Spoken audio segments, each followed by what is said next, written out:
नमस्कार, बिहार मिथिला न्यूज में आपका स्वागत है। मैं हूं मनोज। देखिए, बड़ी खबर हम बता दें, लगातार हम आपको दरभंगा से बड़ी खबर बता रहे हैं कि अभी तक जो महागठबंधन की ज्वाइंट प्रेस कॉन्फ्रेंस नहीं हुई। उम्मीद थे 10 बजे नहीं 12 बजे।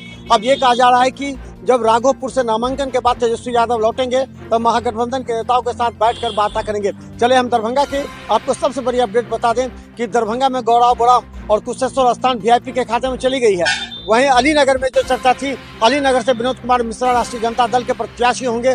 वहीं भारतीय जनता पार्टी से मैत्री ठाकुर के नाम की चर्चा है। इसके अलावा हम आपको बता दें कि दरभंगा के जाले विधानसभा और बेनीपुर विधानसभा दोनों में कांग्रेस को टिकट मिल गया है, यानी कि कांग्रेस के उम्मीदवार खड़े होंगे, जिसमें दरभंगा जाले से मस्कूर उस्मानी के नाम की चर्चा है और आपको बता दें बेनीपुर से माधव झा के नाम की चर्चा। लेकिन अभी प्रयास लगाया जा रहा है क्योंकि अभी कुछ देर के बाद प्रेस कॉन्फ्रेंस में सब कुछ कोई भी कुछ बोलने के लिए तैयार नहीं है। वहीं बता दें बहादुरपुर में भोला यादव के नाम की चर्चा थी, लेकिन अभी तक सीपीएम अपनी दावेदारी को तेज कर रही है। ये प्रेस कॉन्फ्रेंस के बाद होगा। जो भोला यादव ने कहा था कि वो 17 तारीख को नामांकन करेंगे। इसके अलावा दरभंगा शहरी विधानसभा में जो सबसे ज्यादा थी, ओम प्रकाश खेरिया भी आगे थे, लेकिन ये पहले से हमने कहा था कि सूत्र के माध्यम से राकेश नायक को वहां टिकट मिल सकता है, तो राकेश नायक को वहां टिकट मिल गया।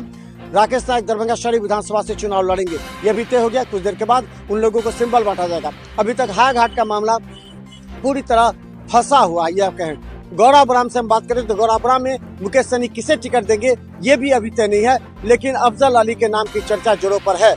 वहीं कुशेश्वर स्थान से मुकेश सहनी के नाम को चर्चा करना है। अब हम बता दें कि एनडीए से सुजीत सिंह वहां से चुनाव के लिए नामांकन करेंगे 16 तारीख को। इस बात की भी चर्चा है। सुजीत सिंह को टिकट मिल जाने के बाद उस क्षेत्र में जनता में एक जोश और उमंग भी भरा है। इसके अलावा हम बता दें कि अभी जो समीकरण बन रहा है बेनीपुर में सबसे ज्यादा हम बता दें विनय चौधरी जो पहले से विधायक है उनको टिकट मिला है, वो भी 16 तारीख को नामांकन करेंगे। अब बता दें ग्रामीण विधानसभा में सबसे रोचक मुद्दा था। ग्रामीण विधानसभा में इस बात की चर्चा थी यहाँ का बेटा ही चुनाव लड़ेगा, लेकिन जनता दल यूनाइटेड ने अपनी सीट को सुरक्षित करने के लिए जिला अध्यक्ष जदयू के जिला अध्यक्ष ईश्वर मंडल को टिकट वहां से दे दिया है। मैंने पहले भी कहा था कि ईश्वर मंडल के लिए वहां चुनौती होगी, क्योंकि वहां जो क्षेत्र है उस क्षेत्र में स्थानीय लोगों की चर्चा है और इस परिस्थिति में एक बहुत बड़ी चुनौती होगी जदयू को इस सीट निकालने का। क्योंकि देखिए ये सीट लगातार जदयू हो और एनडीए लगातार हारती रही है। यहाँ से ललित यादव लगातार चुनाव जीत रहे हैं। इस क्षेत्र में ईश्वर मंडल को टिकट देने के बाद चर्चा है कि जनता दल यूनाइटेड या एनडीए ने ललित यादव के सामने कोई कद्दावर चेहरा नहीं उतारा, कोई ऐसा मजबूत चेहरा नहीं उतारा जिससे ग्रामीण विधानसभा में एक बार फिर संशय की स्थिति बन सकती है। अब ये चुनौती ईश्वर मंडल के लिए होगी कि वो कितने बड़े नेताओं को उस क्षेत्र में उतारे ताकि वो ललित यादव से मुकाबला कर सके, क्योंकि तीसरा विकल्प में शोएब खान भी वहाँ मौजूद है।